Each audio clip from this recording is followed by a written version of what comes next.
काफ़ी अरसे से हम मेडिकल टॉपिक के ऊपर बात नहीं कर सके क्योंकि बहुत सारे ऐसे हालात हाज़रा के टॉपिक्स है, जैसे कोरोना ख़ास तौर के ऊपर, तो जिस सिलसिले में हम और कुछ और बातें भी ऐसी हुई। तो मैंने अपने इनबॉक्स में देखा है बहुत सारे सवाल इकट्ठे हुए हैं, तो मैंने सोचा कि आज हम छाती के कैंसर के ऊपर बात करें। ये क्लासिफाइड गुफ्तगू नहीं है, this is not for medical professional, ये या किसी ट्रेनिंग टीचिंग के लिए नहीं है, बल्कि ये जो हमारे बहन भाई हैं ना जो कि डॉक्टर नहीं हैं, ये उनकी मालूमात है। तो उसमें जो सबसे अहम बात बताने की ये है कि इस वक्त दुनिया में जितने कैंसर है ना, उनमें से जो लीडिंग कॉज ऑफ डेथ है फीमेल के, खातून के, वो छाती कैंसर है। और आप हैरान होंगे कि एक ज़माने में जब हम स्टूडेंट थे तो ये बताया जाता था कि ये कैंसर कॉमन है यूरोप के और मगरबी सोसाइटी के अंदर ज़्यादा कॉमन है, वो लोग जो ज़्यादा अमीर हैं उनमें वो कॉमन है, जिन खवातीन की शादी लेट होती है ये उनमें कॉमन है, जो बच्चों को दूध नहीं पिलाते उनमें कॉमन है। लेकिन अब ये देखने में आया है कि जिस तरह से ये वेस्ट में कॉमन है, हमारे इलाके में भी उसी तरह, और शायद ही कोई ऐसा दिन हो जब आउटडोर के अंदर छाती के कैंसर का पेशेंट ना। और वो जो ये कहना था ना कि ये थोड़ा सा ज़्यादा उम्र की खवातीन के अंदर होती है और वो जिनके बच्चे नहीं होते उनको होती है। मैंने तो ऐसी भी देखी हैं लड़कियां जिनकी 22-22 साल उम्र होती है, 2-3 बच्चे भी होते हैं और उनको छाती का। तो इसलिए और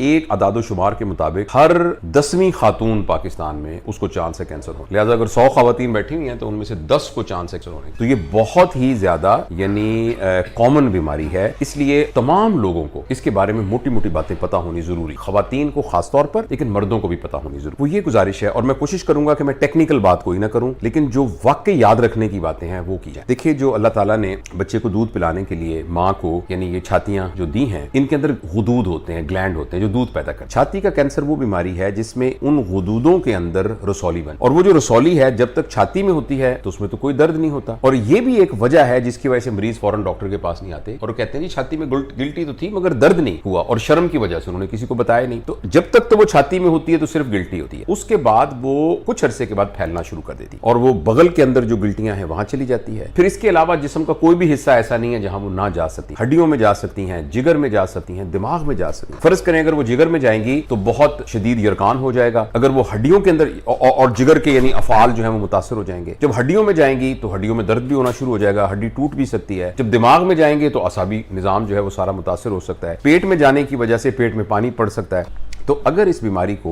बर वक्त कंट्रोल ना किया जाए तो ये बीमारी नाकाबिले इलाज हद तक यानी सीरियस हो जाती है और जिसमें जान के खतरे का इम्कान। अगर कोई इसका हल है तो वो हल सिर्फ ये है कि ये जितनी जल्दी हो सके हम इसको तशखीस कर सकते। बहुत सारे दुनिया के मुल्कों के अंदर जिन लोगों को कोई अलामत नहीं भी होती तो वहां भी तशखीस का एक निजाम मौजूद है जिसे स्क्रीनिंग कहते हैं, और ये रिकमेंडेड है। कुछ मुल्कों के अंदर तो कानून के तहत है, गो पाकिस्तान में भी ये कानून नहीं बना, लेकिन ये मैं स्ट्रांगली सबको रिकमेंड करूंगा कि वो तमाम खवातीन जिनको कोई अलामत नहीं है, कुछ भी बीमारी नहीं है, लेकिन उनको 35 साल की उम्र तक जब वो पहुंचे तो उन्हें एक टेस्ट करवाना चाहिए जिसे मैमोग्राम कहते हैं। इस टेस्ट में कोई तकलीफ नहीं होती, कोई दर्द नहीं होता, कोई टीका नहीं लगता। ये एक खास किस्म का एक्सरे है जो छाती का किया। तो तमाम खवातीन, मेरी बहनें और बेटियां जो सुन रही हैं, 35 साल की उम्र में आपको एक दफा जरूर मैमोग्राम कराना है। नंबर 2, जिन खवातीन के फैमिली के अंदर किसी को कैंसर हो चुका, यानी किसी की मां को छाती की गिल्टी थी, उसकी खाला को थी, फूफी को थी, तो ऐसे तमाम खवातीन को 35 नहीं 30 साल की स्क्रीनिंग के लिए मैमोग्राम करा। इसका यह फायदा होगा कि अल्लाह ना करे ये बीमारी शुरू के स्टेज के ऊपर ही पकड़ी, तो ये तो उन खवातीन के लिए है जिनको कोई अलामत नहीं। इसके अलावा जिन खवातीन को कोई अलामत हो सकती है और उस अलामत के पता लगते ही फौरन उन्हें डॉक्टर के पास जाना चाहिए, वो ये है। नंबर 1, छाती में किसी किस्म की कोई गिल्टी महसूस।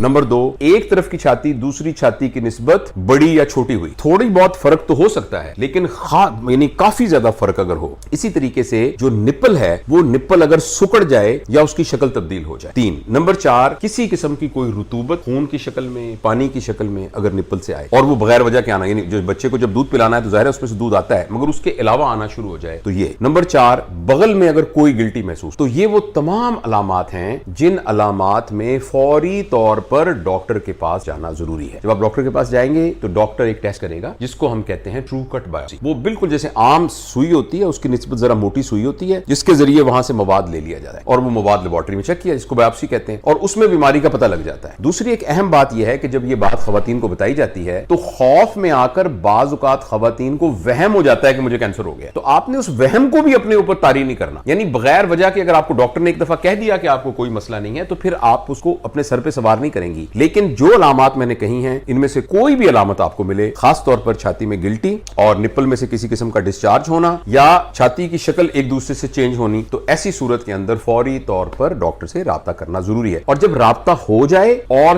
خدا نہ خواستہ کینسر کی تشخیص ہو جائے تو میں آپ کو یقین دلاتا ہوں کہ اس کینسر کی 4 سٹیجز ہیں, اور پہلی سٹیج اور دوسری سٹیج کے اندر آپ کے ٹھیک ہونے کے بہت زیادہ چانسز ہیں, اور اگر سٹیج 3 اور سٹیج 4 ہو تو چانسز کچھ کم ہو جاتے ہیں, لیکن ایسا نہیں ہے کہ وہ قابل علاج نہیں ہے, اس میں بھی علاج ہو سکتا ہے. سب سے بڑی کوتاہی جو ہم کر سکتے ہیں وہ یہ کر سکتے ہیں کہ ہم ٹائم پر ڈاکٹر کے پاس نہ جائیں, اور اگر ہم ٹائم پر ڈاکٹر کے پاس چلے جائیں تو یہ قابل علاج. مجھے اپنی پریکٹس میں یاد ہے بہت ساری ہمارے پیشنٹس 30 سال سے, مجھے ایسے مریض کا بھی یاد ہے جس کا میں نے آج سے کوئی تقریباً 27-28 سال پہلے آپریشن کیا ہوگا, اور وہ ماشاءاللہ بالکل خیر خیریت سے ہیں. ان میں سے بعض کے بعد میں بچے بھی ہوئے اور وہ بھی بالکل خیریت سے ہیں. تو یہ بیماری قابل علاج ہے اگر ہم فوری اس کا علاج کرا رہے ہیں. ہمارے ہاں یہاں پنجاب میں خاص طور پر دیہات میں ایک بہت عجیب بات ہے کہ جی اس کو لوہا نہیں لگانا, اگر لوہا لگایا نا تو یہ پھیل جائے گی, اور یہ بات بالکل غلط ہے. لوہا لگانے کا مطلب یہ ہے کہ جب سٹیج 4 میں آیا تو اس وقت اگر اس کا ٹیسٹ کیا اور کینسر نکلا اور مریض 4 مہینے بعد فوت ہو گیا تو آپ نے اس کو ایک مثال بنا لیا کہ چونکہ ہم نے اس کو لوہا لگایا تھا تو اس وجہ سے ہو گیا. تو یہ تو کوئی صحیح مثال نہیں ہے.